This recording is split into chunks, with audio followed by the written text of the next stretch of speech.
Blood on the polished obsidian of an alien throne room is usually the last thing a human sees before the executioner's blade drops. But Elias Thorne was about to receive a much more dangerous sentence. He knelt on the unforgiving floor, tasting the familiar metallic tang of his own blood, struggling to keep his head elevated. The gravity on Xylar Prime was just heavy enough to make every breath a chore, especially with 2 cracked ribs. Surrounding him was the Obsidian Court, the beating militaristic heart of the Xylari Empire. To the United Earth Coalition, they were known simply as demons. Looking up at the towering figures lining the vast hall, Elias thought the moniker fit perfectly. The Xylari stood easily 7 feet tall, their skin a deep, ashen gray stretched over dense musculature. Protruding from their brows and sweeping back over their skulls were thick, bioluminescent horns that pulsed with a slow, menacing crimson light. But it was not just biology that made them terrifying. It was their relentless integration of cybernetics. Dark metal weave ran under their skin, and heavy weaponized augmentations replaced limbs and eyes, glowing with volatile plasma energy. At the head of the great hall sat Emperor Malachor. The warlord's presence was a suffocating weight in the room. His cybernetic eye whirred softly, fixing a lethal red targeting laser directly onto Elias's forehead. Elias was a United Earth terraforming engineer by trade, but a tactical operative by necessity. He had been captured attempting to sabotage a dark matter refinery on the edge of the contested sector. Now, he was the centerpiece of a highly publicized execution.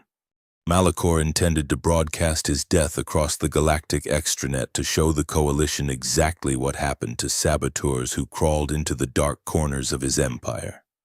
"You bleed slowly, human," Malachor's voice rumbled, a deep, resonant bass that vibrated through the floorboards. "A fragile species. It is a wonder your kind managed to leave your dirtball world at all."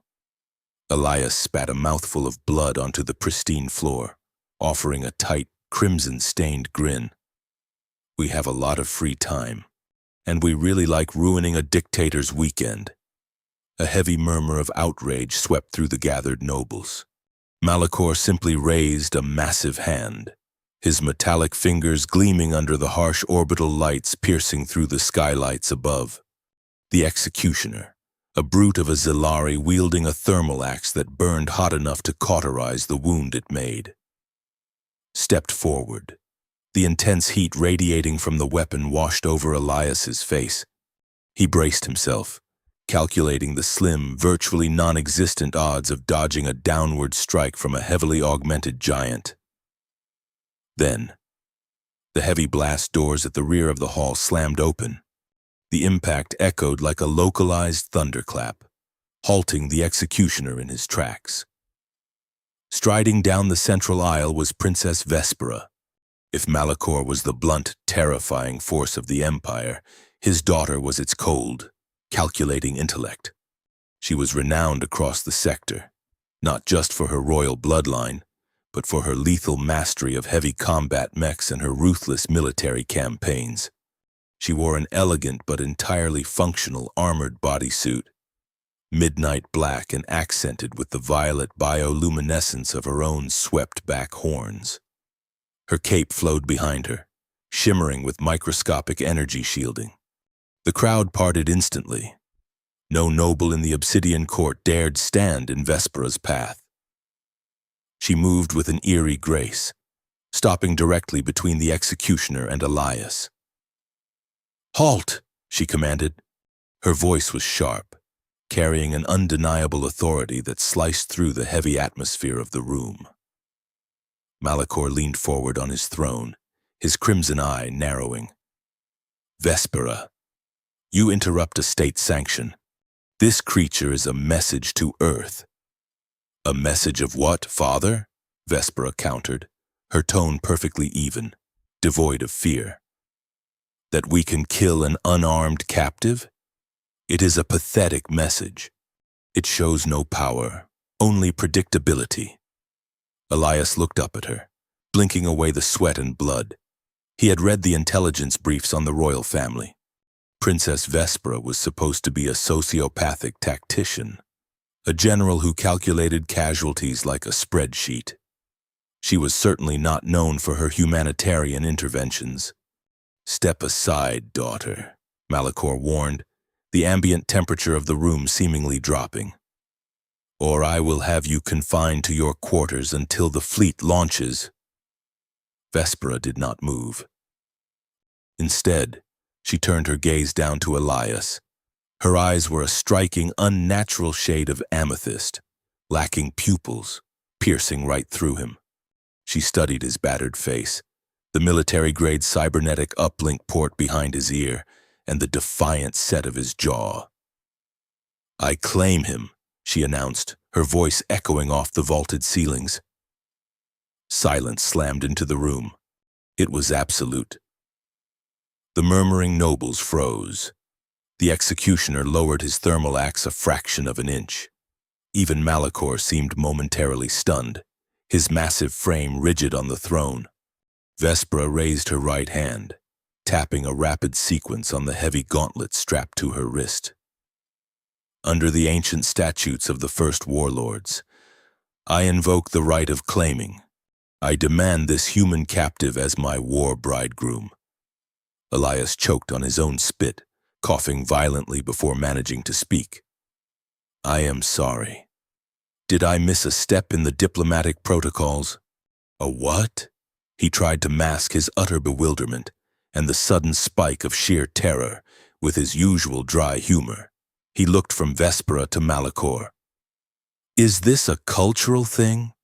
Because back on Earth, we usually buy someone a drink before we declare them a bridegroom.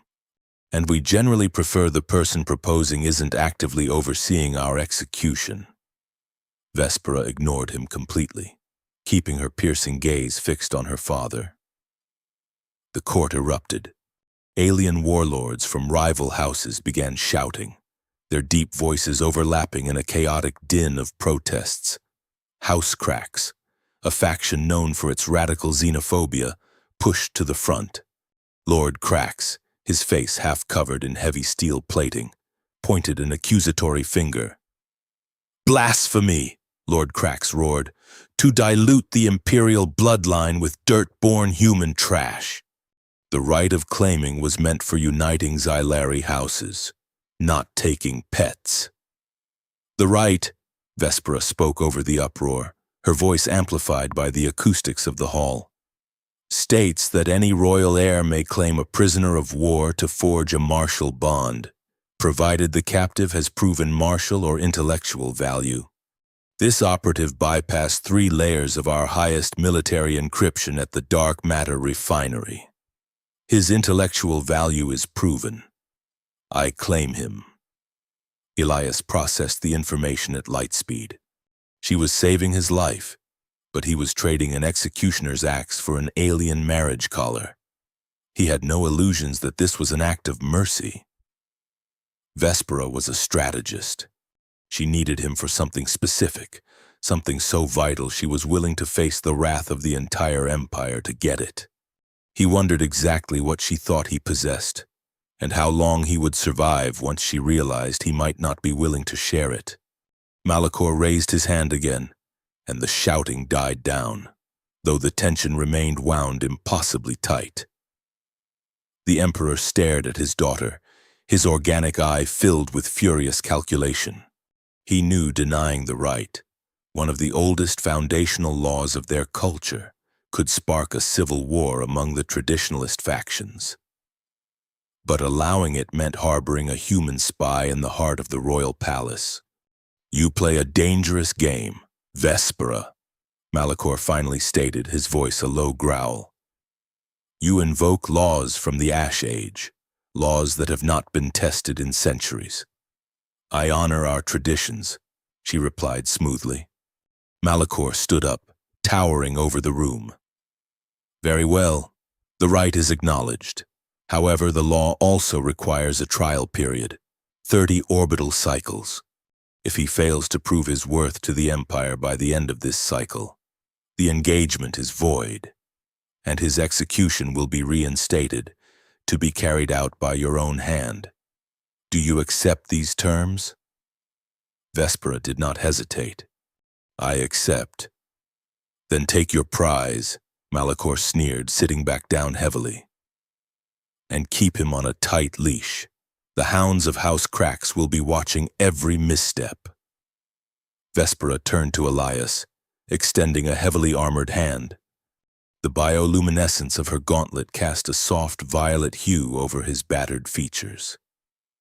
"Get up, human," she ordered softly. Elias looked at her hand, then up to her impassive face.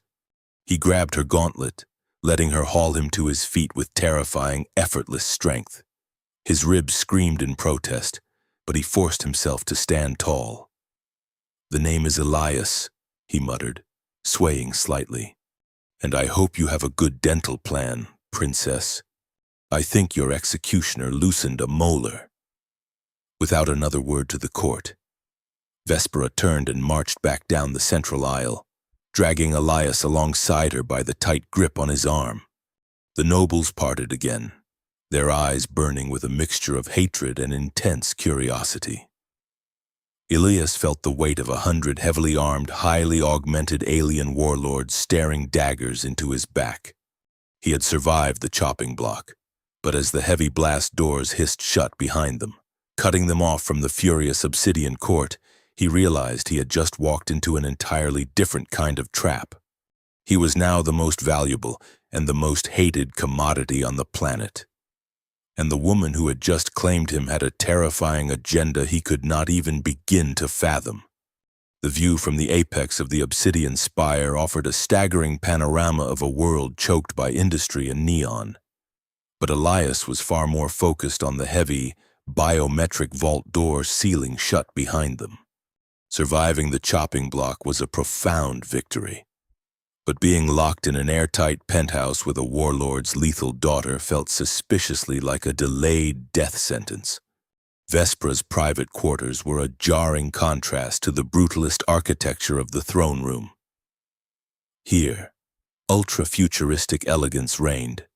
Floating holographic displays cast a cool blue light over polished floors woven from silver-veined obsidian. The walls were lined with ancient tactical texts from a dozen conquered worlds. And a massive, reinforced glass viewport showcased the violent, toxic storm clouds swirling over the Xylari capital. Elite mechs patrolled the outer perimeter, their heavy footfalls vibrating subtly through the floor. Inside, however, the silence was absolute. Vespera walked toward the center of the room and reached up, unclasping the heavy spiked pauldrons from her shoulders. They hit the floor with a dense, heavy thud. The imposing, rigid posture she had maintained in the court vanished, replaced by a bone-deep exhaustion. The violet bioluminescence of her horns dimmed to a soft, pulsing glow. She did not look like an imperial conqueror right now. She looked like a soldier at the end of a very long campaign. She walked to a sleek cabinet, poured an amber liquid into 2 metal cylinders, and turned back to Elias. She tossed one to him. He caught it awkwardly, his battered ribs screaming in protest. "Drink," she commanded, her voice stripped of its previous theatrical resonance. "It is a synthetic protein compound. It accelerates cellular regeneration. You look entirely pathetic." Elias stared at the cup, swirling the thick liquid. "So, about this whole war bridegroom situation, do we register for wedding gifts now, or do we wait until after the 30-day trial period? Because I have to warn you, Earth customs dictate you get me a toaster." Vespera stared at him, her amethyst eyes utterly devoid of amusement. "Drop the court jester routine, Operative Thorn. We are completely isolated from my father's surveillance grid. You can speak freely, and I expect you to speak intelligently." Elias took a sip of the drink. It tasted like battery acid and copper, but a sudden rush of warmth flooded his chest, dulling the sharpest edges of his pain. He set the cylinder on a floating glass table and squared his shoulders. Fine. Let us talk intelligently. You did not risk a civil war because you were swept off your feet by my rugged human charm. You stuck your neck out for a reason. What is it? Vespera closed the distance between them, stopping just inches away. Her height gave her a distinct physical advantage, but Elias refused to step back. She reached up and tapped a single armor-plated finger against the side of his neck, directly over his neural link port. Your cortex, she stated quietly. United Earth intelligence is arrogant, but they are not stupid. They would not send a high-level terraforming engineer on a tactical sabotage mission unless he was carrying something too valuable to transmit over the extranet. I ran a passive scan on you while the executioner was heating his blade. You have a military-grade neural lock behind your ear, and the encryption signature matches the anomaly we detected during your capture.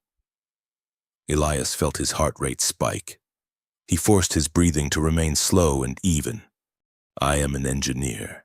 I carry soil analysis algorithms. Do not insult my intelligence, Vespera fired back. You are carrying the primary blueprints for Earth's atmospheric disruptor technology, the weapon your coalition threatens to use to strip the atmosphere from our border worlds. The air in the room grew heavy. Elias remained silent. She was exactly right. The disruptor tech was humanity's ultimate deterrent. A doomsday failsafe designed to force a stalemate with the vastly superior Xylari fleet. If the Empire got their hands on those blueprints, they could engineer a countermeasure, or worse, reverse engineer the weapon and use it against Earth. I want the encryption key, Vespera demanded. Elias let out a harsh, dry laugh. You want me to hand over the only leverage my species has against your father's armada? Absolutely not. You can drag me back down to the executioner right now. It will save us both a lot of time. Vespera turned away, pacing toward the massive window. She looked out over the sprawling neon-lit undercity, her silhouette stark against the flashing lights of passing hover transports. My father is a tyrant, she said, her voice dropping to a dangerous whisper. He believes only in expansion through total annihilation. 3 sectors away, there is a Xylari colony on the moon of Eros. They are traditionalists. They refuse the mandatory cybernetic integration quotas required by the military. They just want to farm the nitrogen fields and be left alone. She turned back to face Elias, her eyes flashing with a fierce, suppressed emotion. Tomorrow, my father is sending a fleet to test a new plasma bombardment array on Eros. He intends to glass the entire moon to set an example for any other dissenting worlds. 3 million of my own people will burn. Elias absorbed the information, studying her face for any sign of deception. And where does the atmospheric disruptor fit into this family drama? I have my own engineers, Vespera explained. If I have the blueprints to your weapon, we can invert the polarity of the disruption field. We can create a localized atmospheric shield dense enough to deflect the plasma bombardment. I can save Eros, but I need the data locked inside your head to do it. A profound moral dilemma crashed over Elias. He was trained to view the Xylari as a monolithic, evil entity. They were the demons, the invaders. Yet here was a princess of the blood, risking everything to save millions of innocent lives from her own father's wrath. Yet you are asking me to risk 8 billion human lives on Earth for 3 million alien colonists. Elias argued, his tone hardening. If I give you that code and you fail, the Emperor gets the tech. Absolute power corrupts. Vespera, giving your empire the keys to our destruction is a line I cannot cross. And sitting by while a tyrant slaughters millions makes you just as guilty as he is, she countered swiftly, stepping into his space again. Yet you claim humanity is morally superior, yet you hoard salvation to preserve a political stalemate. What good is your ultimate deterrent if it requires you to turn a blind eye to genocide? The debate was raw, cutting to the core of the war that had ravaged the galaxy for decades. Elias opened his mouth to argue back, to point out the endless atrocities her people had committed, but a sudden, violent spasm racked his chest. The adrenaline was fading, and his cracked ribs shifted viciously. He gasped, his knees buckling, and he collapsed against the edge of the floating table, clutching his side. Fresh blood began to seep through the fabric of his dark tactical uniform. Vespera's aggressive posture instantly vanished. She cursed under her breath in her native tongue and moved to a hidden compartment in the wall. She returned a moment later carrying a sleek metallic medical kit. "Sit on the table," she ordered, her tone shifting from commander to caregiver. Elias lacked the strength to argue. He dragged himself onto the glass surface, wincing with every movement. Vespera opened the kit and produced a vial of translucent, rapidly shifting biogel that glowed with a faint green light. "Take off your jacket and shirt," she instructed. Elias struggled with the heavy tactical clasps, his fingers clumsy and numb. Seeing his difficulty, Vespera stepped between his knees. Without asking for permission, she brushed his hands aside. Her bare hands were remarkably warm against his cold skin as she deftly unfastened the clasps and pushed the heavy fabric off his shoulders, exposing his bruised and bloody torso. The physical proximity was sudden and disarming. Elias looked up, finding her face mere inches from his own. He could see the intricate, almost beautiful patterns of the dark cybernetic weave running just beneath the skin of her neck. Vespera dipped her fingers into the biogel and applied it directly to the deepest gash on his side. It felt like plunging his body into a snowbank, a freezing shock that rapidly shifted into a searing, intense heat. He hissed in pain, his muscles tensing, and his hand instinctively shot out, gripping her hip to steady himself. She froze. For a long suspended moment, neither of them moved. The hostility and the high-stakes political debate evaporated, replaced by a raw, unbidden magnetism. Elias looked into her amethyst eyes and saw something he never expected to find in an alien warlord. Vulnerability. She was a woman trapped by her bloodline, fighting a desperate, lonely war from within a gilded cage. And Vespera looked down at the human operative, realizing he was not just a tool to be discarded, but a man of deep, stubborn principle, willing to die rather than compromise his duty. The gel settled into a soothing, numbing warmth, sealing the broken skin perfectly. Vespera slowly pulled her hand back, and Elias released his grip on her hip, both of them suddenly hyper-aware of the silence in the room. She closed the medical kit with a sharp snap, turning her back to him to place it on the counter. "The gel will repair the fractures in a few hours," she said, her voice slightly uneven. Thank you," Elias replied quietly, pulling his ruined shirt back over his shoulders. Vespera turned her head, looking at him over her shoulder. "Think about my offer, Elias. The 30-cycle clock is ticking. You are safe in these quarters for now. But Lord Krax is already searching for a legal loophole to invalidate my claim. If his hounds find out what is hidden in your cortex before I do, they will not negotiate. They will peel your skull apart to take it. The only thing more dangerous than a Xylari execution block was a Xylari dinner party. Tonight, Elias Thorne was the guest of honor at a banquet designed to tear him apart over a glass of synthetic wine. Legitimizing the sudden invocation of the right of claiming required a public showing, a formal presentation of the war bridegroom to the upper echelons of the Obsidian Court. Vespera had summoned a cadre of palace tailors to outfit Elias for the occasion. Gone was his blood-stained tactical gear. In its place, he wore high-collared, form-fitting garments woven from a dark, metallic mesh that shimmered like oil slicks under the light. The attire cleverly concealed the thick layer of medical biogel patching his broken ribs while emphasizing the stark, unaugmented humanity that made him such an anomaly in this fortress of cybernetic giants. Vespera walked beside him down the grand spiraling staircase leading to the banquet hall. She was a vision of lethal elegance, draped in a backless gown of deep violet silk that exposed the intricate silver-plated neural weave running down her spine. The bioluminescence of her horns pulsed in a steady, rhythmic rhythm, a stark contrast to the volatile, aggressive, glowing arrays of the other nobles. "Do not eat the blue kelp," Vespera murmured under her breath, her eyes fixed straight ahead as they descended. "It is a delicacy for my people, but it contains trace amounts of heavy metals that will induce total renal failure in a human within minutes. And do not show your teeth when you smile. Baring teeth is a challenge to a duel."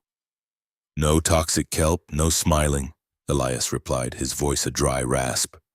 "Just so we are clear, if someone asks me to pass the salt and I accidentally declare war on a neighboring star system, that is entirely on you." They entered the neon banquet. The grand hall was a sensory overload of wealth and intimidation. Massive, gravity-defying platters of roasted, exotic meats floated down the center of an impossibly long obsidian table. Above them, chandeliers crafted from captured plasma cores cast a harsh, shifting neon glare over the attendees. Hundreds of Xylari warlords, diplomats, and generals turned their glowing cybernetic eyes toward the entrance, their conversations dying out in an orchestrated wave of cold silence. Elias felt the immense weight of their collective hatred. He was a symbol of the United Earth Coalition, the dirt-born enemy that had stalled their glorious galactic conquest. Taking his seat beside Vespera at the head of the table, he recognized several key players from his intelligence briefings. Most notably, sitting directly across from them, was Lord Krax. Krax's half-plated steel face contorted into a sneer as Elias sat down. The warlord raised his goblet, the dark liquid inside bubbling ominously. "A Princess Vespera," Krax boomed, his voice carrying effortlessly over the low hum of the plasma chandeliers. "We are honored by your presence and fascinated by your new acquisition. Tell me, human, does your coalition train all its terraforming engineers to hide behind the skirts of royal women? Or are you a special breed of coward?" A tense hush fell over the surrounding nobles. This was a calculated social trap. If Elias showed fear, he proved humanity's weakness. If he lashed out in anger, he gave Krax the legal right to strike him down for insulting a high lord. Vespera tensed beside him, her hand drifting subtly toward the concealed plasma dagger at her thigh. Elias casually reached for a glass of water, taking a slow, measured sip before meeting Krax's hostile gaze. "Lord Krax, is it?" Elias asked, his tone entirely conversational. "I read a fascinating United Earth psychological profile on your faction. It noted that leaders who heavily armor their faces are usually compensating for a profound lack of tactical foresight. They armor the head because they know they are constantly walking blindly into walls. But to answer your question, on Earth, we learned a long time ago that the loudest dog in the yard is almost always the one most terrified of the mailman." For a fraction of a second, absolute silence reigned. Then, a massive warlord sitting 2 seats down from Krax let out a deep, rumbling bark of laughter. A few others joined in, covering their mouths to hide their amusement. Krax's remaining organic eye widened in pure, unadulterated fury. He had attempted to humiliate the human pet and had been effortlessly dismantled with a dry, psychological insult in front of his peers. Elias had just won a dangerous gamble. He had established that he was not a trembling captive, but an intellect to be respected, or at least feared. He caught a fleeting glance from Vespera. The rigid posture of her shoulders had relaxed just a fraction. and there was a glint of genuine surprise, and perhaps approval, in her amethyst eyes. The banquet resumed, the tension morphing into a watchful, calculating atmosphere. Course after course of alien delicacies arrived and departed.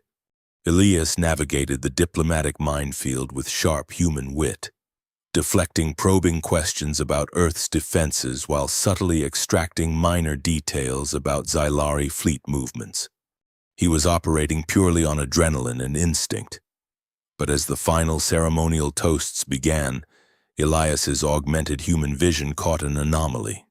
His ocular implants had been surgically installed by Earth's military to detect microscopic atmospheric spores and unstable gaseous microfissures during dangerous terraforming operations.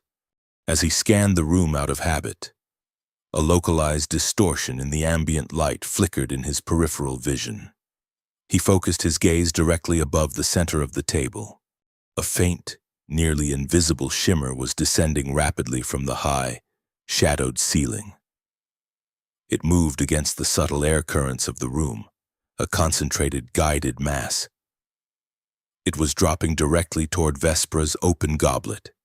Elias instantly recognized the distortion pattern. It was a swarm of weaponized nanodrones, microscopic machines designed to enter the bloodstream and shred the host's internal organs from the inside out. They were completely undetectable by standard Xylari security grids. He did not have time to shout a warning. He did not have time to explain. As Vespera reached for her goblet to return a toast to a visiting diplomat, Elias lunged. He ignored the screaming agony in his newly sealed ribs and threw his entire body weight against her. He slammed into her shoulder, knocking her backward out of her heavy, high-backed chair. They crashed onto the unforgiving obsidian floor in a tangle of limbs and dark silk. Above them, the nanoswarm hit the table exactly where Vespera's head had been a split second prior. The microscopic drones violently deconstructed the metal goblet, devouring the alloy and leaving a smoking, perfectly circular hole in the thick table before dispersing into harmless dust. Their energy cells depleted by the attack. Chaos erupted in the grand hall.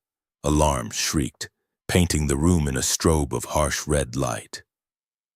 Elite Imperial guards stormed through the heavy blast doors, their plasma rifles drawn and charging with a lethal hum. Nobles scrambled backward, overturning chairs and drawing concealed weapons. Elias lay on the cold floor, his breath coming in ragged gasps. Vespera was pinned squarely beneath him. He looked down into her wide, shocked eyes. For a woman who spent her life calculating odds and anticipating betrayals, this moment of raw, unpredictable violence had caught her entirely off guard. She looked past his shoulder at the smoking crater in the table, then back up at his face. Her gaze searched his eyes, processing the reality of what had just occurred. Elias was a prisoner of war. In the ensuing panic and confusion of an assassination attempt, he could have easily used the distraction to slip away, to steal a weapon, or to let his captor die and sever the chains binding him to this hostile world. Instead, he had chosen to bleed for her. He had chosen her survival over his own escape. "Nanodrones," Elias rasped, his chest heaving as he slowly rolled off her, offering a hand to help her up. Someone spiked the punch. "I suggest we skip dessert." Vespera took his hand, her grip exceptionally tight as she pulled herself to her feet. The emotional distance she carefully maintained was entirely gone, replaced by a profound, complicated realization. The man standing beside her was not merely a vault for stolen coalition blueprints. He was a capable, fiercely loyal partner in a court where loyalty was an extinct concept. But the danger was far from over. As the dust settled and the guards formed a defensive perimeter, Emperor Malachor rose from his seat at the far end of the hall. He did not look at the smoking table, nor did he look at Lord Crax, who was quietly slipping into the shadows near the exit. Malakor's glowing red cybernetic eye was locked directly on Elias. The Emperor raised a massive armored hand, pointing a single finger at the human. The look on the warlord's face was not one of relief for his daughter's survival. It was a look of calculated, terrifying opportunity, an opening he had been waiting for all evening. The trap had been sprung and the jaws were about to snap shut. Gratitude is a foreign concept in the Obsidian Court, and tonight, the reward for saving a royal life was an immediate death sentence. The smoke from the decimated table had barely begun to clear when Emperor Malakor seized his opportunity. "Treason!" Malakor's voice thundered, shaking the very foundation of the hall and drowning out the blaring security alarms. "The human operative has unleashed an assassination swarm against my blood." Elias pulled himself up from the floor, his mind racing through the tactical realities. It was a brilliant, utterly ruthless political maneuver. Lord Krax had undoubtedly launched the microscopic drones, slipping into the shadows the moment the attack failed. But Malakor was weaponizing the aftermath. By framing Elias for the attempt on Vespera's life, the Emperor legally and instantly nullified the right of claiming. The 30-day trial period was over in an hour. "Seize him," the Emperor commanded the advancing Imperial Guards, pointing a massive armored finger at Elias. "Take him to the vivisection sublevels. Peel his cortex apart layer by layer. I want the United Earth blueprints extracted before the twin suns rise." Vespera stood beside Elias, brushing ash from her violet silk gown. She looked from the smoking crater in the obsidian table to her father's glowing, triumphant red eye. The terrifying truth crystallized in her mind, shattering centuries of conditioned imperial loyalty. Her father possessed the supreme security clearance required to detect unauthorized nanoswarms. He had likely known about Krax's plot and allowed it to unfold, completely willing to risk his own daughter's life to secure the terraforming data. The empire she had fought and bled for was not a glorious vanguard of civilization. It was a meat grinder operated by a madman. She made a choice that would permanently sever her from her bloodline, moving with a blinding, terrifying speed. Vespera drew the heavy plasma dagger concealed at her thigh and drove it deep into the control panel of the Grand Hall's primary atmospheric regulator. She then snatched a heavy pulse rifle from the hands of the closest, stunned guard, spinning on her heel. "Elias, move!" she ordered, leveling the rifle and blasting a massive structural pillar near the entrance. The ceiling groaned violently, showering the advancing guards with heavy stone, sparks, and localized force field disruptions. They fled through the vaulted palace corridors, the deafening blare of imperial klaxons echoing behind them. Elias kept pace, ignoring the sharp, protesting twinges of his freshly mended ribs. They reached a grand, wind-swept balcony jutting out over the abyss of the capital's undercity. It was a vertical labyrinth of blinding neon signage, toxic smog, and endless streams of airborne traffic crisscrossing through the dark. Vespera tapped a rapid sequence into her wrist gauntlet. A sleek, matte black stealth hover skiff materialized from the optical camouflage of the upper docking bay, dropping rapidly toward the balcony. "Get in!" she yelled over the deafening roar of its ion thrusters. They vaulted over the railing and plummeted into the neon chasm. Vespera took the helm, banking the skiff violently between towering, brutalist arcologies. Tracer fire lit up the thick smog behind them as three heavily armored Imperial interceptors locked onto their heat signature, tearing away from the palace guard to pursue. "Are you actually licensed to fly this thing, or is reckless endangerment a royal privilege?" Elias shouted. He strapped himself into the rear gunner seat, gripping the controls of the twin plasma cannons mounted on the stern. "Just shoot the pursuers, engineer," she shot back, executing a vicious barrel roll to avoid a volley of tracking missiles. Elias seamlessly interfaced his neural link with the skiff's targeting computer. His augmented vision overlaid complex trajectory lines and wind shear calculations onto the pursuing craft. He squeezed the triggers, sending blistering bolts of concentrated blue plasma into the leading interceptor's engine block. The massive ship spiraled out of control, detonating spectacularly against a holographic billboard advertising cybernetic limb replacements. The remaining two interceptors split up, attempting to flank them in the narrow industrial canyons. "We cannot shake them in the open grid," Vespera announced, her hands flying across the control yoke. "They have global satellite tracking." She threw the throttle forward, aiming the skiff directly at a massive, glowing cylinder cutting horizontally through the center of the district. It was the heavy cargo maglev transit tube, a vacuum-sealed pipeline used to transport industrial materials across the megacity. She blasted the glass reinforcement of the entry port with the skiff's forward cannons and flew straight inside the massive tunnel. The interceptors followed tightly, their engines screaming in the confined space.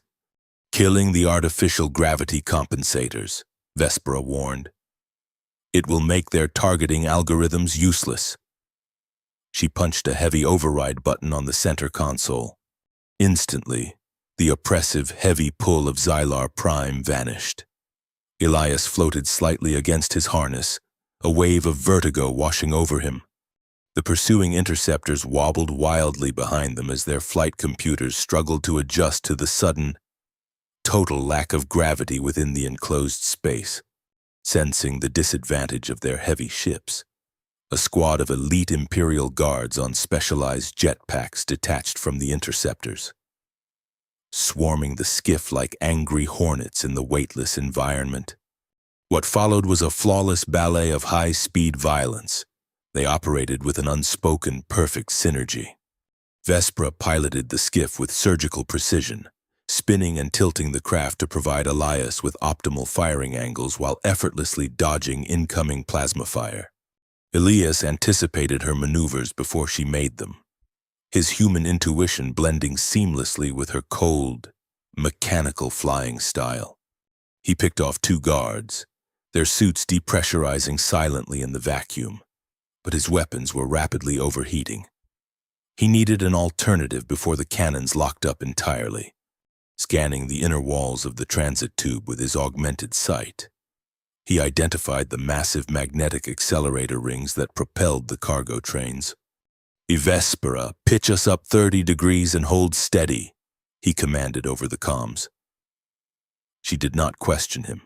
She trusted his tactical read completely, yanking the yoke back and presenting the belly of the skiff to the enemy.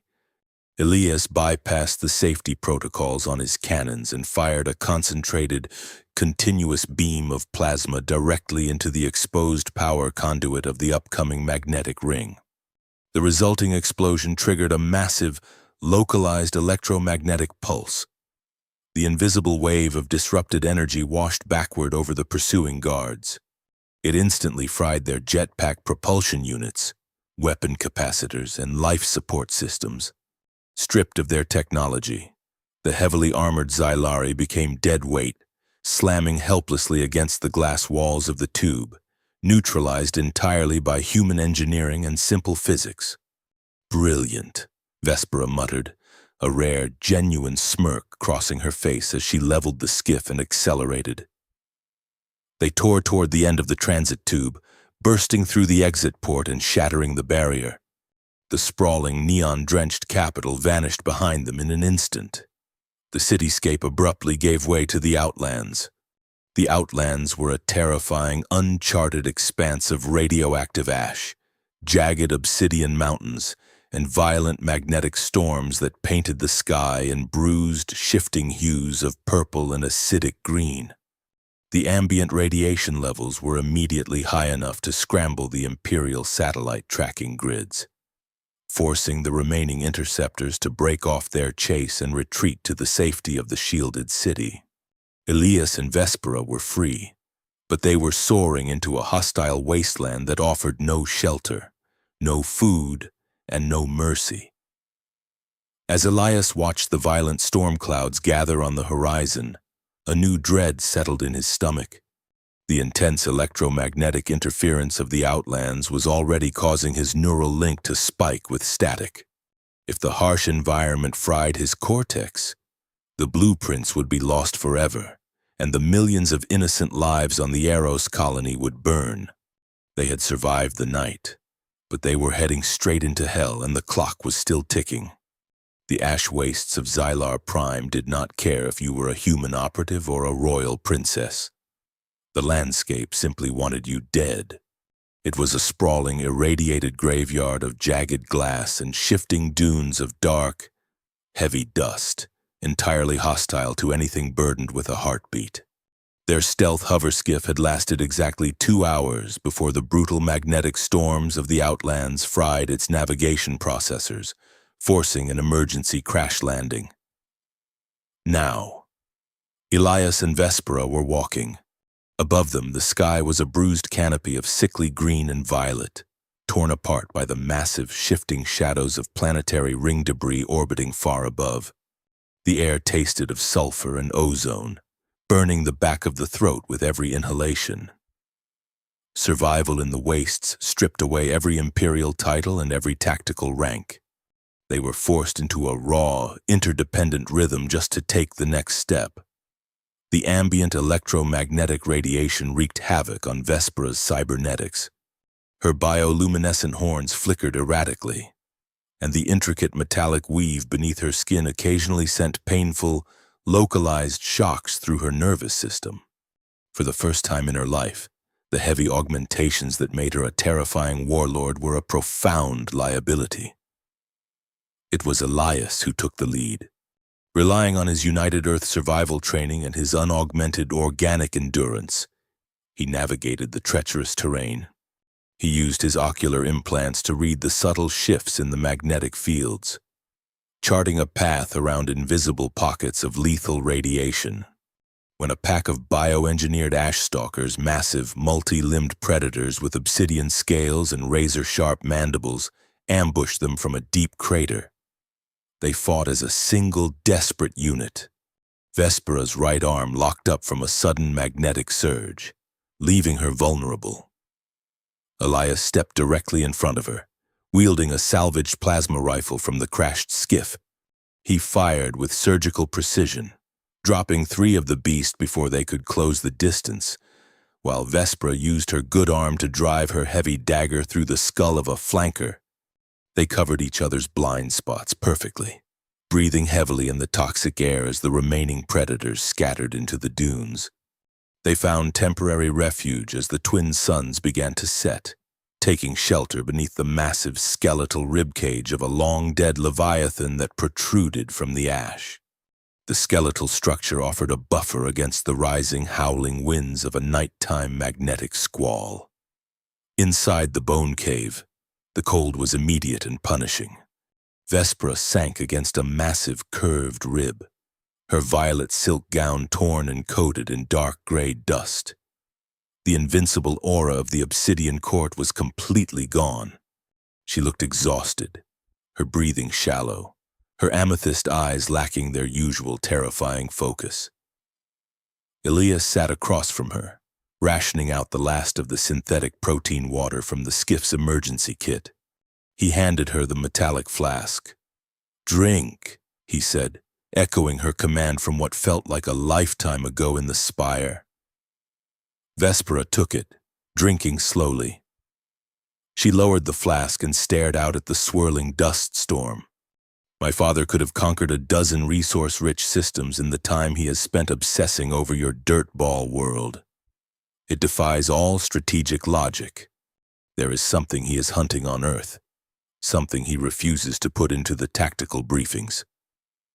I was raised to be his weapon, to ask no questions, to execute the campaign. But the math of this war has never balanced. Elias leaned back, stretching his aching legs. The adrenaline of the escape had completely faded, leaving behind a profound weariness. Maybe he just hates the weather. I know I do. Vespera looked at him, a flicker of genuine curiosity breaking through her exhaustion. Tell me about it. Your world. The intelligence archives only show fortified cities and orbital defense platforms. What are you actually fighting to go back to? Elias closed his eyes, letting the memory paint itself against the darkness of his eyelids. Blue skies, real blue, not this bruised purple nightmare. Oceans made of actual water, not chemical sludge. I had a small cabin near a mountain range called the Cascades. In the mornings, the air smelled like pine needles and damp earth. You could walk outside without a radiation suit. You could just breathe. He opened his eyes, meeting her gaze. I am terrified I will never see it again. But if I give you that encryption key, and your engineers fail, I guarantee no one else will ever see it either. The silence between them stretched, filled only by the howling wind outside their makeshift shelter. The physical and emotional armor they had worn since their first bloody meeting in the throne room had completely dissolved. They were entirely isolated, two enemies finding a profound, unexpected solace in the spaces between their wars. Vespera shifted, crossing the small distance between them. She sat beside him, the warmth of her body a stark contrast to the biting cold of the wastes. She reached out, her bare fingers gently tracing the edge of his jaw, stopping just beneath the neural link port behind his ear. The touch was not interrogative, it was tender, an acknowledgement of the fragile, stubborn humanity she had come to respect. Elias turned his head, his eyes locking onto hers. The raw magnetism that had flared in her quarters ignited once more. But this time, there were no royal guards outside the door, no political traps, and no executioners waiting in the wings. There was only the undeniable truth of their shared survival. He reached up, his hand cupping the side of her face, his thumb brushing over the cool metal of her dermal plating. The kiss was sudden, breaking the final barrier between them. It was a collision of desperation and intense, unspoken desire, a fierce rejection of the death and hostility surrounding them. In the shadow of a dead monster, beneath a sky shattered by ancient debris, the human operative and the alien warlord found a genuine, passionate connection. It was a momentary sanctuary, a binding of two souls who had finally recognized the shared burden of their lonely existences. When the morning came, the magnetic squall had broken, leaving the ash wastes eerily still under the pale light of the twin suns. They resumed their trek with a new, unspoken alignment, their hands occasionally brushing as they navigated the jagged terrain. By midday, Elias's ocular implants detected a strange, rhythmic anomaly in the deep ground-penetrating radar. It was not a natural cavern system. It was perfectly geometric, buried beneath decades of compacted ash. There, Elias pointed to a slight depression at the base of a jagged obsidian cliff. Metal framing, high density. It is not showing up on any of the imperial topographical maps you downloaded. They spent an hour digging through the heavy, toxic dirt using pieces of salvaged metal. Finally, they hit a solid surface, a massive circular blast door. It was heavily corroded, but the locking mechanism was completely different from the brutalist, angular designs of the Xylari Empire. It was sleek, rounded, and bore a faint, faded emblem of a stylized starburst. Vespera used her dagger to pry open the manual access panel. She rerouted the auxiliary power from her own cybernetic reserves, sending a surge of electricity into the door's ancient capacitors. With a grinding, agonizing screech of metal upon metal, the blast door slowly recessed into the floor, revealing a dark, downward-sloping corridor. They descended into the subterranean bunker.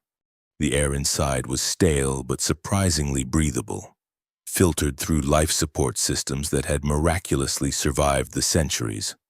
The architecture was entirely alien to Vespera, but to Elias, it triggered a deep, unsettling sense of familiarity. The layout, the emergency lighting fixtures, the very dimensions of the corridors felt like standard-issue United Earth engineering. At the heart of the bunker, they found the main operations center. It was dominated by a massive, curved data terminal that still pulsed with a faint standby glow, drawing power from a deep geothermal tap. Dust covered the control consoles, preserving the room like a tomb. "And this is an old listening post," Vespera whispered, her voice echoing in the cavernous space. "But it predates the Obsidian Court. It predates the Ash Age. I have never seen this kind of user interface." Elias walked slowly toward the central console. His heart pounded against his healed ribs. He recognized the interface. It was archaic, centuries out of date, but the foundational architecture was unmistakably human. He wiped the thick layer of dust from the primary input screen. "I need to see if the comms array is still functional," Elias said, unspooling a thin fiber optic bypass cable from his wrist gauntlet. "If we can boost the signal, I might be able to transmit the atmospheric shield blueprints directly to your engineers on Arrows without having to bypass your father's orbital blockades." He plugged the bypass cable directly into the neural link port behind his ear, then jammed the other end into the master access port on the ancient console. He braced himself for a severe firewall rejection, expecting the archaic system to fry his cortex with a security feedback loop. Instead, the massive terminal flared to life. The screens shifted from a dormant gray to a brilliant, vibrant blue. Lines of code cascaded down the monitors at blinding speed. Elias felt a cool, frictionless connection merge with his mind. The system was not rejecting him. It was welcoming him. A synthesized voice, crisp and entirely unaccented, echoed from the room's hidden speakers. It spoke in perfectly fluent, standardized Earth English, a language that had not been heard on this side of the galaxy in 1,000 years. "Biometric signature accepted. Genetic baseline confirmed. Welcome back. Administrator. Central Archives unlocked." Elias froze, the blue light of the terminal washing over his stunned face. Vespera stepped back, her hand instinctively dropping to her weapon as she stared at the human screens. The bunker was not an alien ruin. It was a human outpost built on the homeworld of their greatest enemy, and its unlocked archives were about to tear the galaxy apart. History is usually written by the victors, but sometimes the most dangerous truths are simply buried beneath a mile of radioactive ash. The crisp, synthesized English voice echoing through the subterranean bunker hit Elias with the force of a physical blow. Beside him, Vespera drew her plasma dagger, her amethyst eyes darting around the cavernous room as if expecting an invisible enemy to materialize from the shadows. She had spent her entire life studying the ancient, fragmented lore of the Ash Age, the era before the Obsidian Court brought brutal order to Xylar Prime. In all those heavily redacted Imperial texts, there was never a single mention of the enemy's language echoing from the bedrock of her own homeworld. "Elias," Vespera warned, her voice tight with a profound, uncharacteristic anxiety. "Step away from the console. This is a coalition psychological weapon. It is a trap." Elias did not move. His hands were braced against the edge of the dusty terminal, his eyes locked on the cascading blue data streams. The neural link behind his ear pulsed with a warm, steady rhythm, integrating his mind seamlessly with a localized intranet that had been offline for millennia. "It is not a trap," Elias replied, his voice barely above a whisper. "The encryption architecture is United Earth Standard, but it is archaic. We are talking 22nd century root codes. This bunker has been sitting here since before my great-grandfather was born." He rapidly bypassed the primary security protocols, his fingers flying across the physical keyboard while his mind sorted through the massive data dumps flooding his cortex. He cross-referenced the bunker's internal logs with the highly classified United Earth historical files locked deep within his own head. The data synchronized flawlessly. A massive holographic projection flickered to life in the center of the room, casting a stark, pale light over their faces. It displayed the schematic of a colossal, heavily armored deep space vessel. The text floating beneath the image read, Project Exodus, Colony Ship Genesis. I do not understand, Vespera said, lowering her dagger slightly as she stared at the ancient holographic ship. Humanity never reached this sector until the border wars began 40 years ago. Your hyperdrives were not capable of crossing the expanse. Our modern hyperdrives were not, Elias corrected, his eyes scanning the logs. But according to this, the Genesis was a generational ship, a one-way ticket launched during the height of Earth's resource wars. They used unstable slipspace folding. It was a blind jump to save a fraction of the species. Earth lost contact with them immediately. We assumed the ship was destroyed in the jump. He brought up the geological and atmospheric readings recorded by the Genesis upon its arrival.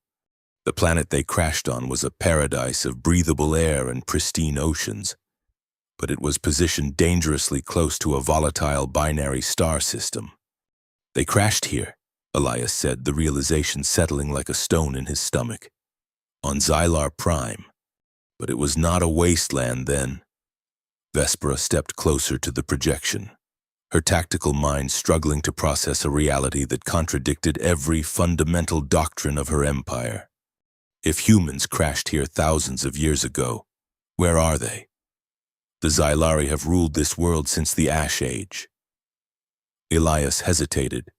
He accessed the bunker's deep storage medical archives, instructing the ancient artificial intelligence to run a comparative genetic analysis. He pulled the baseline human DNA sequence from the Genesis logs and commanded the system to compare it with the active biometric scan the bunker's sensors were currently running on Vespera. The holographic projector word, a complex double helix structure materialized in the air, glowing with a soft white light. Beside it, a second helix appeared, this one twisted, heavily mutated, and glowing with a fierce violet energy. The system spent 3 agonizing seconds processing the billions of data points.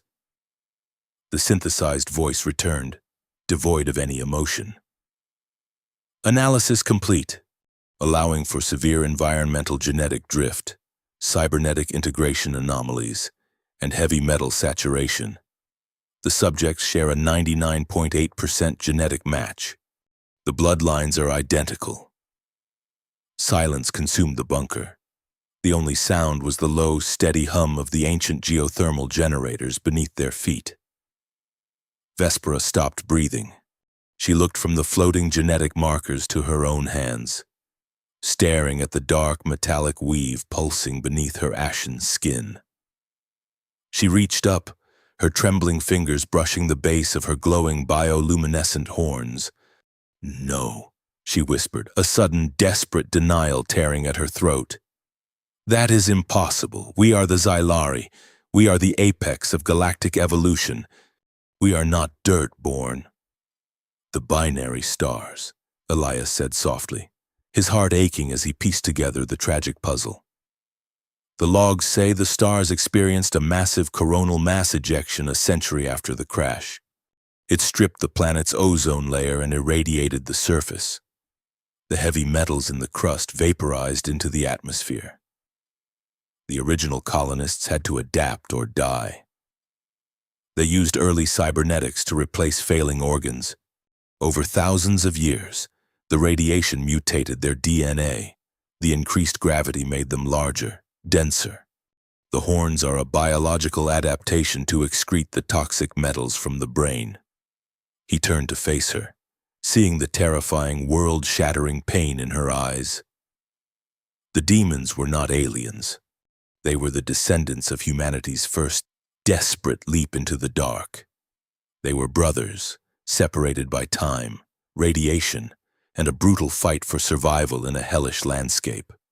The revelation shifted the entire moral axis of the war.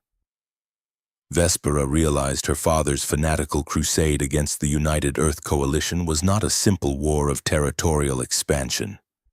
It was a war of patricide. Emperor Malachor possessed the highest security clearances in the Empire. He had access to the forbidden vaults of the Obsidian Court. He knew the truth.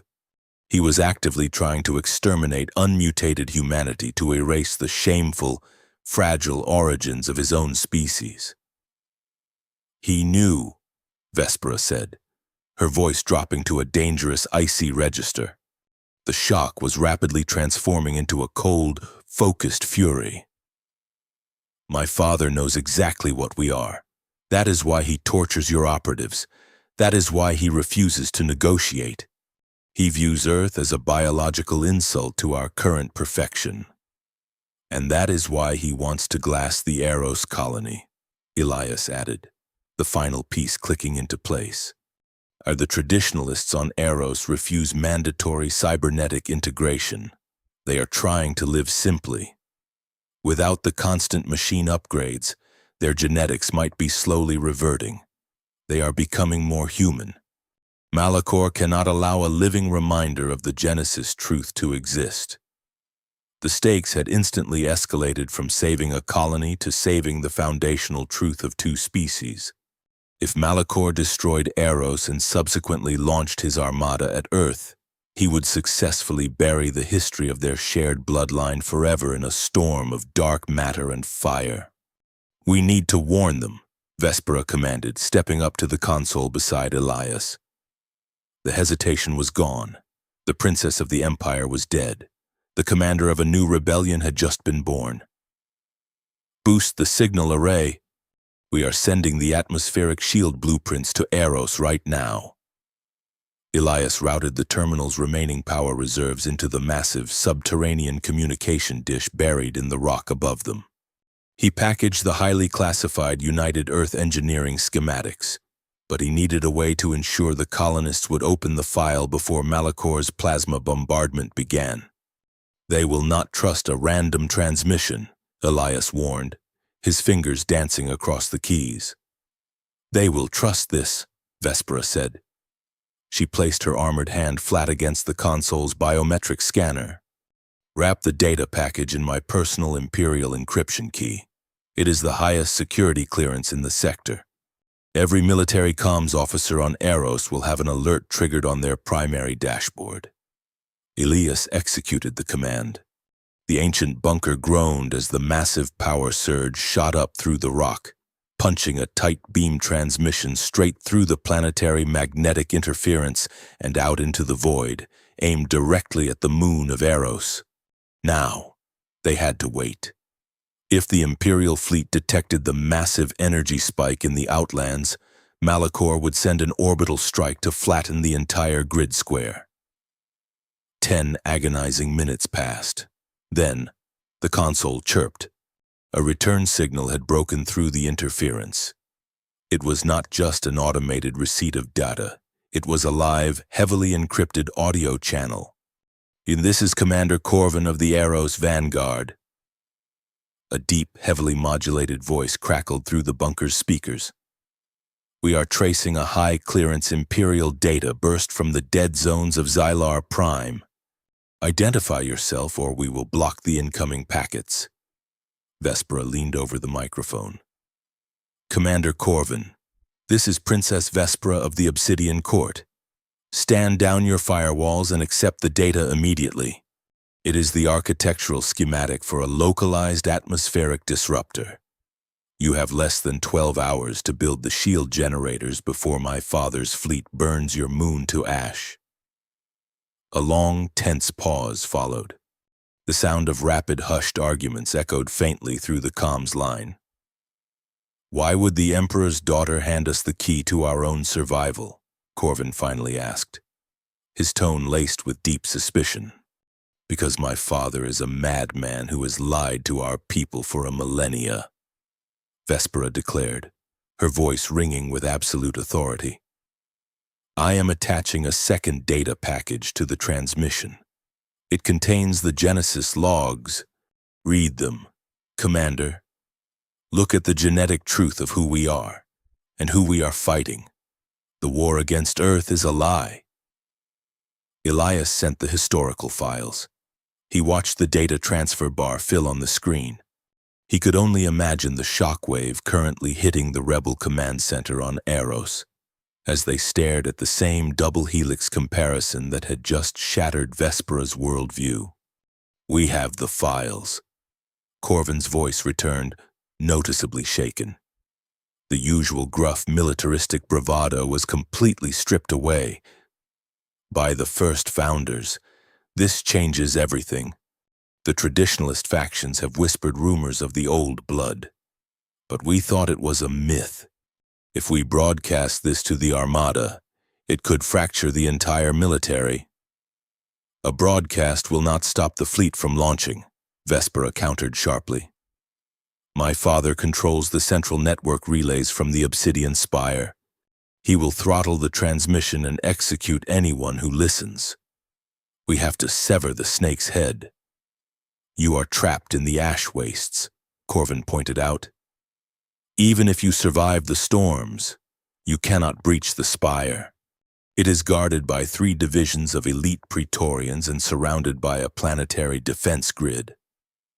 "That is where you come in, Commander," Elias interjected, stepping up to the microphone.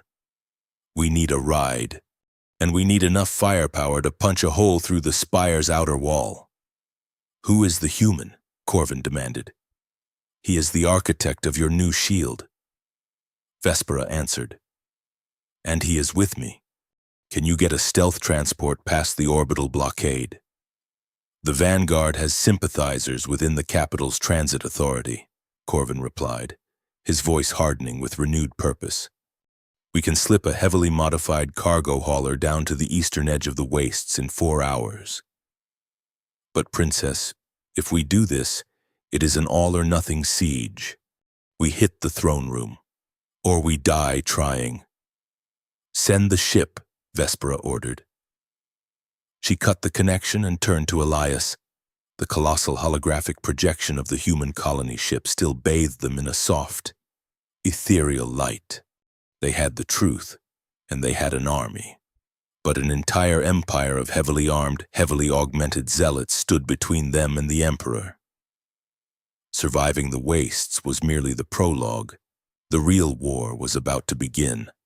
There is a distinct, metallic scent to a city bracing for war.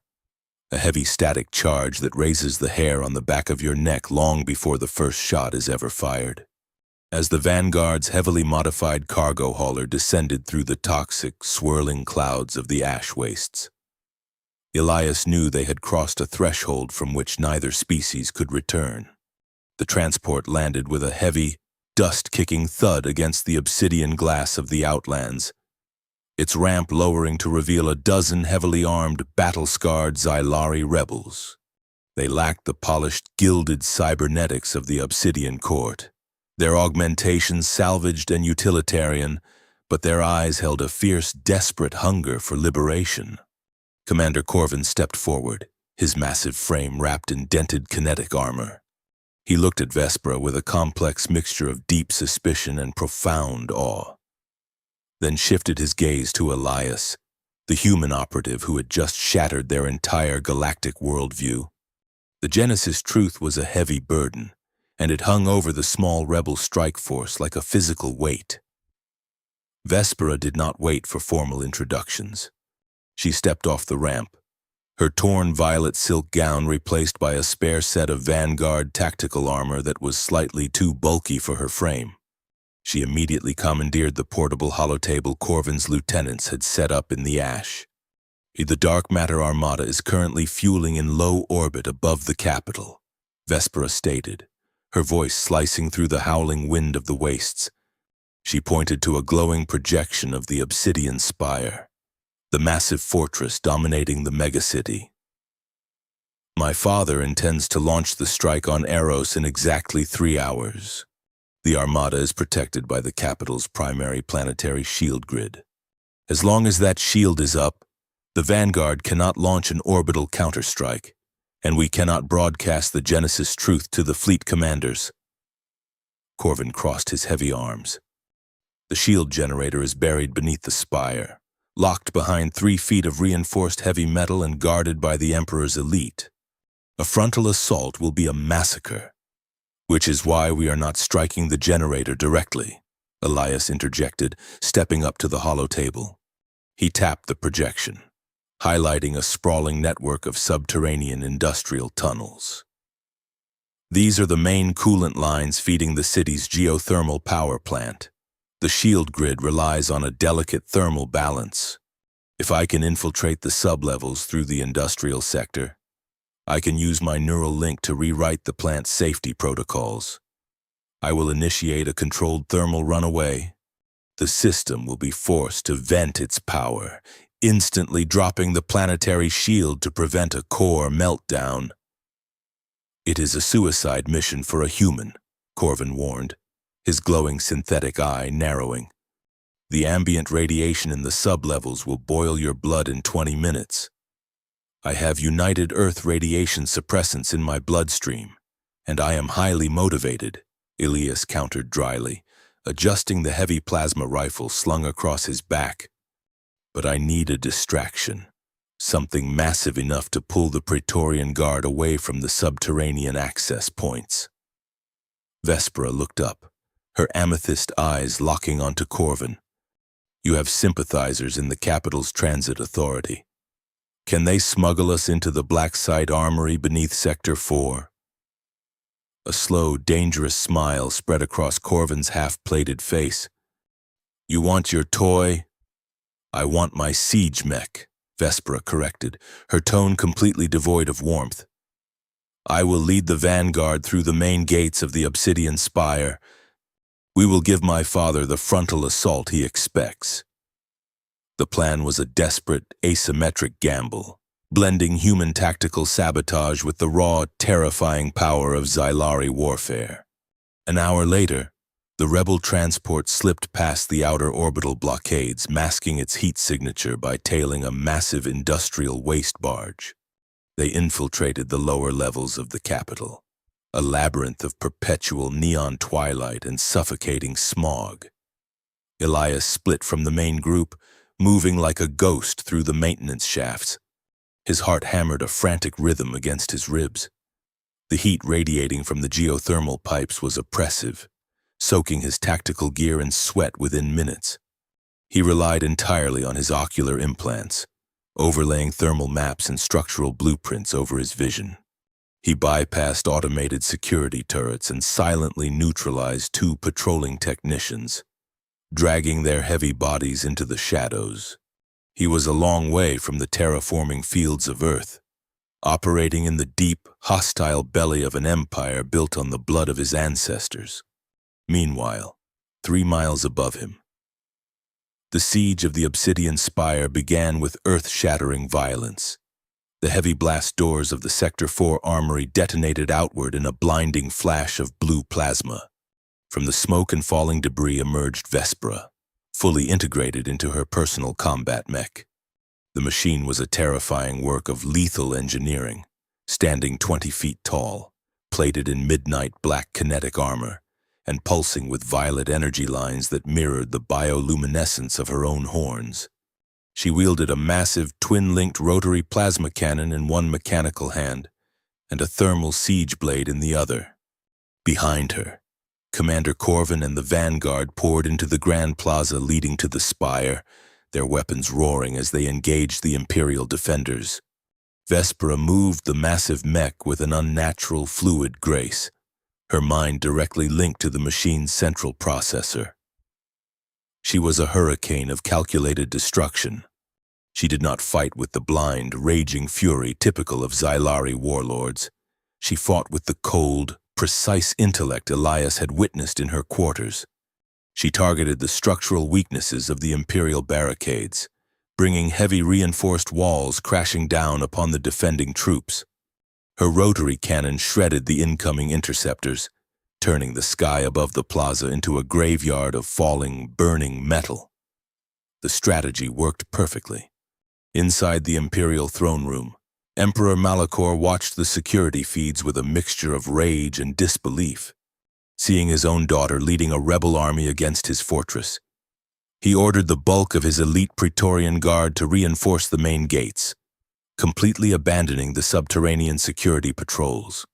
Deep underground, Elias reached the primary control terminal of the geothermal coolant system. The heat was agonizing, his vision beginning to blur at the edges from the intense, localized radiation. He jammed his fiber optic bypass cable into the central port and interfaced his neural link. The Xylari firewalls were incredibly aggressive, a chaotic storm of hunter-killer algorithms designed to fry an intruder's brain. But Elias was not attacking the code, he was confusing it. Using United Earth engineering logic, he initiated a diagnostic loop, tricking the system into believing the core was freezing rather than overheating. The massive subterranean reactor responded by shutting down the coolant pumps and accelerating the fusion reaction. Alarms began to shriek through the sublevels. The temperature spiked drastically. Elias gritted his teeth, his fingers flying across the manual override keys to lock the safety valves in place. "Come on," Elias gasped, sweat stinging his eyes. "Burn!" The console flashed an angry, blinding red. A massive low-frequency rumble shook the entire foundation of the city. Above ground, the towering invisible energy dome that protected the capital from orbital bombardment flickered violently, turned a sickly shade of yellow, and then shattered. "Shield is down," Elias shouted over the comms channel, pulling his bypass cable free. "Vespera, the sky is open." "Acknowledged." Vespera's voice returned, strained by the physical toll of the neural integration. "Vanguard, press the advantage." "Elias, meet me at the Grand Hall." Elias fought his way upward, ascending through the servant corridors and ventilation shafts, the sounds of intense warfare echoing louder with every floor he climbed. The Vanguard had breached the lower levels of the spire, turning the pristine obsidian hallways into a chaotic war zone of searing plasma and shattered architecture. He burst into the antechamber of the Grand Hall just as Vespera's mech tore the massive entry doors off their hinges. Her machine was heavily damaged, its black armor scorched and weeping hydraulic fluid. But she remained relentless. She ejected from the cockpit, hitting the polished floor in a fluid roll, her plasma dagger drawn. Elias ran to her side, his breath ragged. They shared a single intense look of mutual survival. The chemistry that had sparked in the ash wastes solidified into an unbreakable combat bond. They turned together toward the final obstacle, the towering, heavily reinforced blast doors of the Imperial throne room. They did not need to breach them. The doors hissed open on their own, revealing the cavernous, blood-stained hall where Elias had nearly lost his head weeks ago. Emperor Malachor sat upon his throne, his massive frame unmoving. His glowing red cybernetic eye tracked their approach. But the true danger was not the Emperor. Dropping silently from the vaulted ceiling, their optical camouflage disengaging with a deadly ripple, were 6 members of the Emperor's personal Praetorian Guard. These were not standard soldiers. They were terrifying, hyper-augmented killers, their limbs replaced with elongated, multi-jointed blades, their faces featureless masks of polished steel. The ambush was immediate and overwhelming. Elias and Vespera fought back to back. Elias used his human agility to slide beneath a sweeping blade, firing a concentrated burst from his plasma rifle into a Praetorian's knee joint, shattering the cybernetics. Vespera parried a lethal downward strike from another, using her opponent's momentum to drive her dagger through the weak point in their neck plating. The synergy that had saved them in the transit tube returned, but the Praetorians were too fast, too heavily armored, and completely devoid of pain receptors. A Praetorian bypassed Vespera's guard, its elongated blade aimed directly at her exposed side. Elias saw the strike coming a fraction of a second before she did. He did not hesitate. He threw his weight forward, shoving Vespera violently out of the weapon's path. The heavy, superheated thermal blade missed the princess entirely. Instead, it drove cleanly through the side of Elias's tactical armor. The heat was instantaneous and unimaginable, a searing agony that robbed Elias of all breath. The blade punched through his flesh, cauterizing the wound instantly as it scrambled his nervous system. The Praetorian ripped the weapon free with a vicious twist, kicking Elias in the chest. Elias flew backward, slamming hard against a massive obsidian pillar. He crumpled to the polished floor, his plasma rifle clattering away. He tried to push himself up, but his left arm refused to respond, and his vision tunneled into a terrifying, gray blur. A dark pool of blood began to spread rapidly from his side, staining the pristine floor just as it had on the day they met. Vespera let out a sound that was less a battle cry and more a roar of pure, unadulterated grief. She moved with a speed that defied the heavy gravity of the planet, decapitating the Praetorian that had struck Elias with a single, brutal arc of a salvaged thermal axe. The remaining guards hesitated, genuinely terrified by the sudden, overwhelming ferocity of the Emperor's daughter. But Elias was fading. He pressed his hand against the burning hole in his side, his breathing shallow and frantic. He looked across the vast room, past the bodies of the fallen guards, and met the crimson gaze of Emperor Malachor. The tyrant finally rose from his throne, drawing a massive, crackling energy broadsword. He stepped over the carnage, looking down at Elias with a mixture of disgust and dark amusement. Before turning his weapon toward his own daughter, Vespera stood alone in the center of the hall, breathing heavily, her armor battered, positioning herself directly between the wounded human and the unstoppable force of the Xylari Empire, while the clock on the orbital bombardment silently ticked away its final minutes. Blood on the obsidian floor had forged their impossible alliance, and now it threatened to permanently sever it. Elias was bleeding out, the life fading from his human eyes, leaving Vespera to face the architect of a millennia-long lie entirely alone. Emperor Malachor did not rush his advance. He stepped over the mangled remains of his elite Praetorian guard, his massive energy broadsword crackling with unstable, lethal power. The ambient temperature in the throne room skyrocketed as the weapon hummed, casting a harsh, strobing light across the high, vaulted ceilings. Malachor looked down at Elias's broken form, then fixed his glowing red cybernetic eye entirely on his daughter. You trade your birthright, your empire, for a fragile pet. Malachor rumbled, his voice echoing like a seismic tremor through the vast hall. You let sentimentality rot your tactical mind. Vespera, you are a profound disappointment. Vespera stood her ground. Her kinetic armor was heavily scorched, her breathing ragged, but her amethyst eyes burned with a clarity she had never possessed in all her years as an imperial conqueror.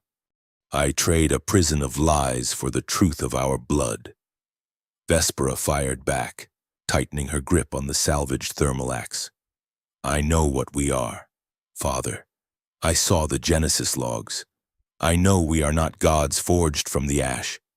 We are dirt-born. We are human. For a fraction of a second, the Emperor's relentless forward momentum faltered. The absolute certainty in her voice struck a nerve hidden deep beneath layers of cybernetic plating and imperial pride. Then, his face contorted into a mask of pure, unadulterated rage. We evolved, Malachor roared, swinging the broadsword in a devastating horizontal arc. Vespera ducked the strike, the superheated blade passing mere inches above her bioluminescent horns. She countered with a brutal upward thrust of her axe, aiming for the vulnerable joint in his heavy power armor. The weapons clashed in a blinding shower of sparks. The sheer kinetic force of the impact sent a shockwave through the floor, forcing Vespera to slide backward just to maintain her footing. Malachor was a juggernaut. He fought with the weight of absolute authority. raining down a relentless barrage of heavy strikes that chipped away at Vespera's defenses. She was faster, her mind operating at a terrifying speed, but she could not match his raw, augmented strength. He brought the broadsword down in an overhead cleave that shattered the haft of her thermal axe entirely, leaving her with only her short plasma dagger. He kicked her squarely in the chest. The impact threw her across the polished floor, her armor skidding to a halt just a few feet from where Elias lay motionless in a pool of his own blood. Malachor slowly closed the distance, raising his weapon for the killing blow. I buried our fragile history to make us strong. I built an empire that commands the stars. I will not let you destroy our perfection for the sake of a dead world. Vespera looked from her father's descending blade to the massive, glowing Master Command console situated on the elevated dais directly behind the throne. A sudden, desperate realization crystallized in her mind. She could not defeat him in a trial of physical combat. The Emperor of the Xylari was practically a god of war, but he was fighting a battle of flesh and metal, while she held the ultimate weapon of information. As the broadsword fell, Vespera did not try to block it. She rolled violently to the side, letting the heavy energy blade bite deep into the obsidian floor where her head had just been. Using the momentum of her evasion, she vaulted off a fallen stone pillar, propelling herself over the throne and landing squarely on the elevated dais. Malachor ripped his blade from the floor, spinning around with a roar of frustration. Vespera slammed her armored hand directly onto the biometric scanner of the master terminal. She jammed her wrist gauntlet's interface cable into the primary data port, linking her neural network directly to the Spire's central communication array. "You cannot bury the truth if the entire galaxy is watching," Vespera declared, her voice cold and unyielding. She bypassed the localized lockdown protocols using her royal root access codes and dumped the entire Genesis data package from her neural buffer straight into the fleet's communication channels. She did not target the commanders. She targeted everyone, instantly. The massive holographic tactical displays surrounding the throne room flared to life. The feed was mirrored across the retinas and auditory implants of every single pilot, gunner, and fleet commander in the dark matter armada currently holding formation in the upper atmosphere. The double helix genetic comparison hung in the air, glowing with undeniable clarity, matching the Xylari DNA sequence flawlessly with the archaic baseline human genome. The audio logs of the first deep space colonists echoed across 1,000,000 military comms channels, speaking in the lost language of Earth, describing their crash, their mutations, and their desperate struggle to survive the radiation of Xylar Prime. Malachor froze, his heavy broadsword suddenly trembling in his grip. The tyrant stared at the floating holograms, his organic eye widening in absolute horror as he realized his life's work, his meticulously crafted mythology of racial supremacy, was unraveling in real time. The throne room's comms console erupted. Thousands of encrypted voices flooded the frequency, a chaotic storm of confusion, shock, and furious demands for an explanation. The fleet commanders, men and women who had dedicated their lives to exterminating the human threat, were suddenly staring at indisputable proof that they were preparing to glass their own distant cousins. "Stand down!" a heavily modulated voice boomed over the primary fleet channel. It was the High Admiral of the Armada.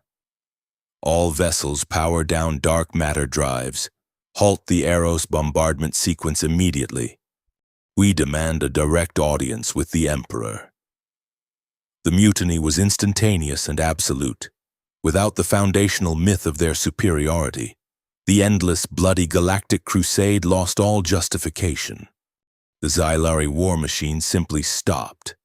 The heavy blast doors of the throne room forced open again, this time admitting Commander Corvin and dozens of Vanguard rebels. They flooded the hall, their weapons raised and locked squarely on the Emperor. Malachor looked at the rebels, then at the holographic evidence of his deceit still floating in the air. The broadsword slipped from his armored grip, clattering uselessly against the obsidian floor. He was broken, utterly dismantled not by a blade, but by the shattering of his absolute authority. Vespera did not stay to watch her father's arrest. She ripped the interface cable from the console and sprinted back down the dais, dropping to her knees beside Elias. His breathing was incredibly shallow, a faint, erratic rhythm that threatened to stop at any second. His skin was pale, entirely devoid of color, and his eyes were closed. "Medic!"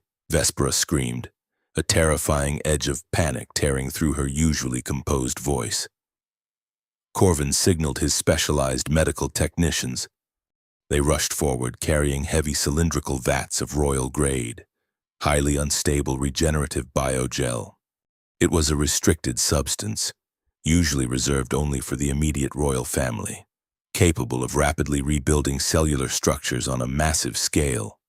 Vespera took the lead, her hands covered in Elias's blood as she guided the technicians to pack the raw, glowing gel directly into the massive cauterized wound in his side. The gel flared with an intense, blinding green light as it forcibly bonded with his damaged human tissues.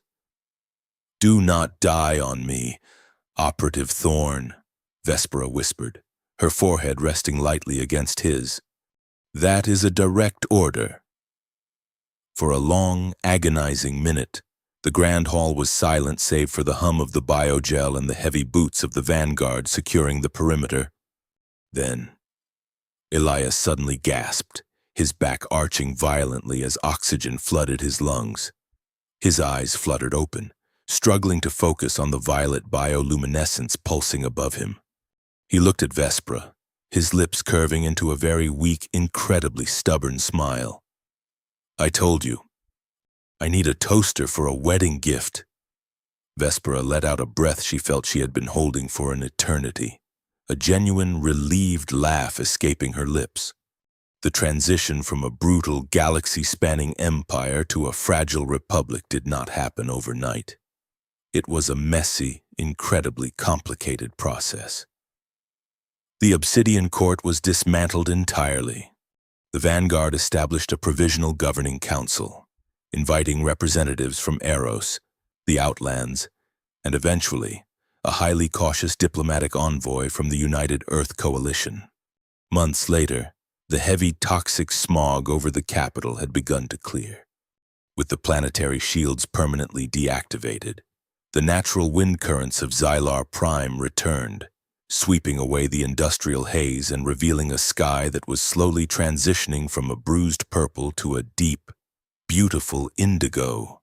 Elias stood on the balcony of what was once a royal military spire, now repurposed as a diplomatic embassy. He was fully healed, wearing a sharp blend of earth-woven fabrics and dark Xylari metallic accents. He looked out over the sprawling megacity, watching the heavy cargo transports moving freely without the constant escort of armed interceptors. Vespera stepped out onto the balcony, joining him at the railing. She wore no armor today, only elegant flowing garments that caught the cool evening breeze. The heavy, intimidating aura of the warlord was gone, replaced by the weary but determined grace of a leader guiding her people through an unprecedented era of truth. The Earth delegates have agreed to open the primary hyperlanes for medical and agricultural trade. Vespera noted, leaning her shoulder gently against his. "It is a small step, but it is a beginning." "It is going to be a long road," Elias replied, wrapping his arm around her waist. "Yet you have traditionalist factions out there who still think the Genesis truth is an elaborate coalition hoax. And Earth has hardliners who will never forgive the Xylari for the border wars. Healing a 1,000-year evolutionary gap is going to take decades." Vespera turned her head, her amethyst eyes catching the light of the setting twin suns. "We survived the executioner's block, the ash wastes, and my father's Praetorians. I think we can manage a few stubborn politicians." They looked out over the changing skyline together, two entirely different branches of humanity finally standing side by side. The galaxy was vast, and the shadows were still full of rival factions waiting for the fragile new republic to stumble. The future was unwritten, dangerous, and brilliantly open. But as Elias held the hand of the woman who had demanded his life and ended up saving his world, he knew they were exactly where they needed to be. They were the bridge, and they were ready for whatever the universe threw at them next. Thank you so much for watching this story unfold. If you enjoyed this journey across the ash wastes and into the heart of the Xylari Empire, please hit that like button, subscribe to the channel, and share this video with your fellow sci-fi fans. It makes a massive difference for the channel. I want to hear from you down in the comments, so drop the word Genesis to let me know you made it to the very end of the adventure. And do not forget to smash that hype button so this video can reach more viewers just like you. I will see you in the next story.